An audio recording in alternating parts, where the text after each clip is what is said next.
Questions to the Prime Minister. Question number 1, Mr. Alan Hazelhurst. Number 1. Mr. Speaker, sir.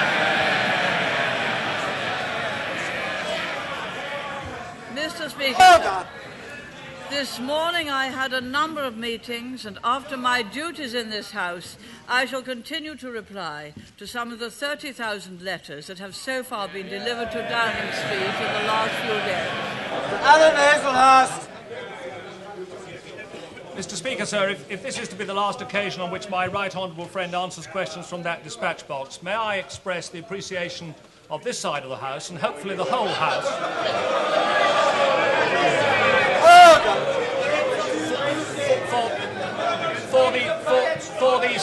for the skill, command and courtesy with which she has dealt with questions over the last 11 years from that dispatch box.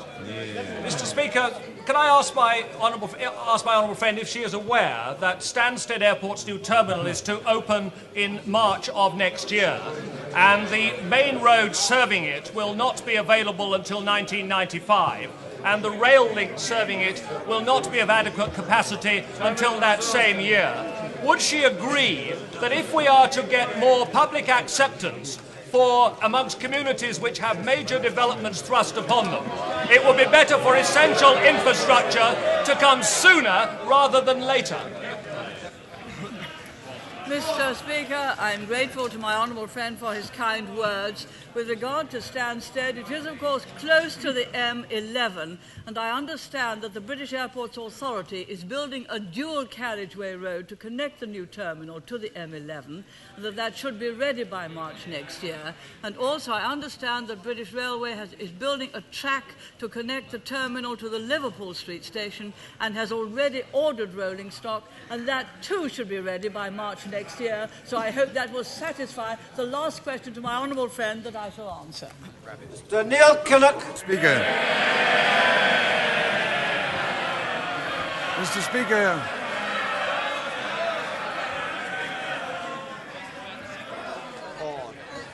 Mr. Kinnock.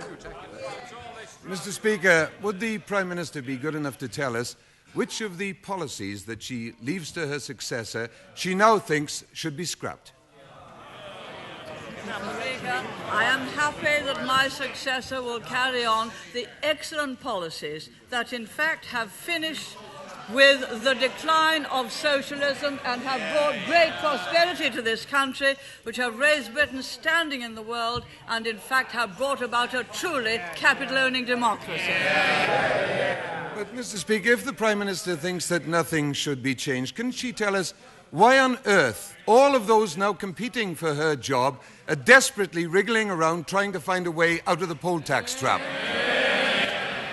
On the contrary, I really rather thought that they were keeping the poll community charge or whatever they calls it, and whatever review they have, the result will be infinitely better than going back to the rates, which of course will be the worst of all worlds. May I, Mr. Speaker, since this could conceivably be the last time that the Prime Minister answers, say to her that her honest approach on the poll tax is commendable, because she's demonstrating that there are two and only two honest approaches. One is to keep the poll tax intact, as she wants. The other one is to abolish it entirely, as we will do. No,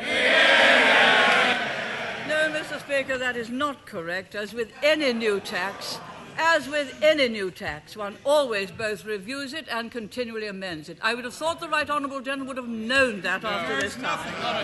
Dame Jill Knight. Speaker, may I voice the profound regret of millions in this country and thousands of millions outside it that my right honourable friend is not to continue in her high office, and ask if she is aware of their acknowledgement for her unrivalled service in turning back the tide of socialism, in in ending the brutal tyranny of the militants in the trade unions and in re-establishing Britain as a great power. And finally, can I ask her to reflect? And finally, Mr. Speaker... Order. The Honourable Lady's coming to an end. And finally, Mr. Speaker, can I ask her to reflect with pride that 1,000 years from now, when everyone else in this house is dead dust, she alone will have her hallowed name in the history books. Mr. Speaker, I'm very grateful to my honourable friend for her generous tribute. I am certain that the Conservative constructive policies will continue and that they will lead to a fourth election victory. Mr. Jim Molyneux.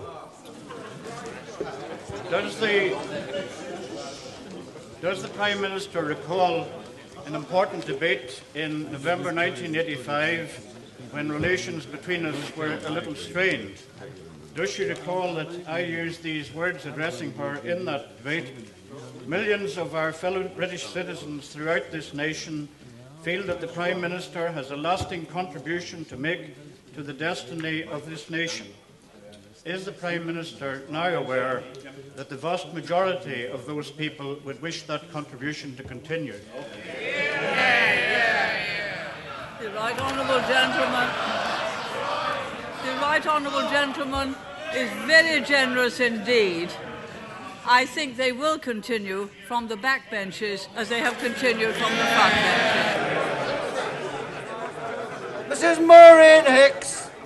Is my right honourable friend aware that it was as a result of her unique vision at the helm that the voters in my constituency, after 40 years, rejected Labour? In her words, rejecting windy rhetoric from the gentleman opposite. And they rejected her because they saw in her unique qualities of leadership. Can I please take this opportunity, on behalf of my constituents who feel a tremendous sense of loss, of conveying my very sincere wishes and extending a very warm invitation to Dennis and herself to come and see us at Wolverhampton anytime. Mr. Speaker, I thank my honourable friend very much. I think our policies since 1979 have built a new opportunity Britain which can hold its head high in the world of international affairs, and I'm sure those policies will continue and we shall all pull together to ensure that they do. Mrs. Rosie Barnes. Order. All right. That's very impertinent of the honourable gentleman. Miss Alice Mann. I refer the honourable lady to the reply which I gave some moments ago. Alice Mann. Does the Prime Minister agree with her friend, the honourable member for Cirencester and Tewkesbury, when he said in the debate last Thursday that her forced resignation had been brought about by an act of treachery on the behalf of some of her colleagues? Mr. Speaker, I have resigned and there will soon be a successor. I wish him well. I am sure he will continue the policies which have been so successful for Britain, and he will continue to defeat socialism. Mr. Thompson. Will my right honourable friend, come very soon to Calder Valley, where she will find an industrious, prosperous and happy community, and they will say to her what they've said to me all weekend: she's been a good un. Mr. Speaker, I think after that I must go to Calder Valley. I shall look forward to it. Mrs. Rosie Barnes. Number four, sir. I refer the honourable lady to the reply which I gave some moments ago. First of all, may I pay a warm tribute to the Prime Minister for her courage and dignity over recent days. Given that the leadership of the Tory party may be decided by a third ballot using a system of transferable second preference votes, would the Prime Minister not reconsider the merits of this system for national elections? I'm sure the Honourable Lady will understand that I'm all for first past the post. David Wiltshire! None. Mr. David Wiltshire, number 5. Number 5, sir. I defer my honourable friend to the reply which I gave some moments ago. Chop! Mr. Speaker, as this could well be one of the last tabled questions from a Conservative to my right honourable friend, could I take this opportunity to ask her whether she knows how many questions she's answered in her capacity as Prime Minister? Could I ask her to accept the heartfelt thanks of all her many friends inside this House and outside, especially all those in my constituency of Spelthorne? And could I say to her and to Dennis, every good wish for the future, and God bless. Mr. Speaker, first, this will be the last question time where I shall answer. I don't believe in making a career of positively last appearances. May I thank my honourable friend for the kind words, especially about my husband, and thank him also for giving me notice about the question, because I might not have known the answer. His is the 7,498th oral question that I have replied to in 698 question time. David Winnick! 6, sir. I refer the honourable gentleman to the reply which I gave some moments ago. Winnick! But Mr. Speaker, doesn't the Prime Minister find it at all nauseating and hypocritical to be so much...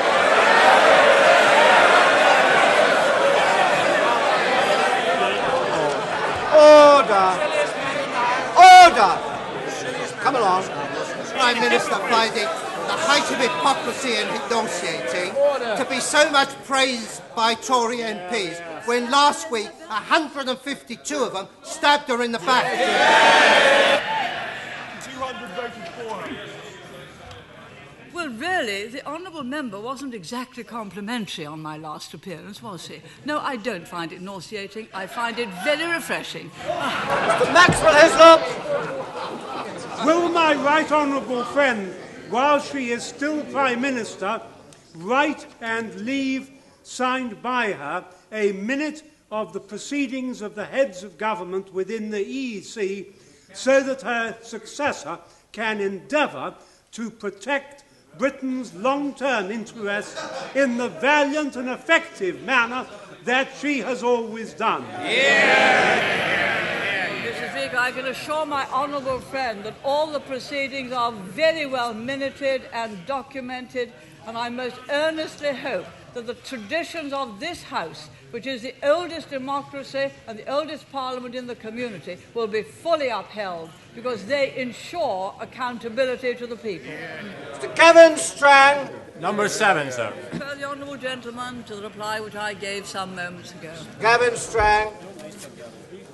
When the Prime Minister recalls the day she quoted St Francis of Assisi on the steps of Downing Street, will she contemplate the increase in family poverty that resulted from her repeated refusal to increase child benefits? Will she recall the increased hardship which resulted from the 1988 Social Security changes? Will she think about the homeless who have doubled since she came to power? Is she aware that we on this side represent communities, some of which have still not recovered from the unprecedented rates of unemployment she inflicted on them in the early 80s?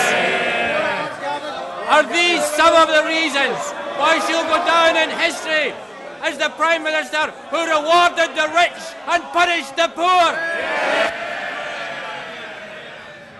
Perhaps the honourable gentleman will also recall that Scotland is enjoying greater prosperity than she has ever known under any previous government, Will he also recall that there are now 2 million more jobs than there were when I took over? And will he also recall, remembering that occasion when I went in 1979, that there is much more peace in the coal industry now than there was then, and that this year we have had much more peace in the coal industry, and that we fought off some of the most difficult and vicious attacks during the coal strike that this country has ever seen, and that this year we have had the lowest number of strikes since the whole of the post-war period.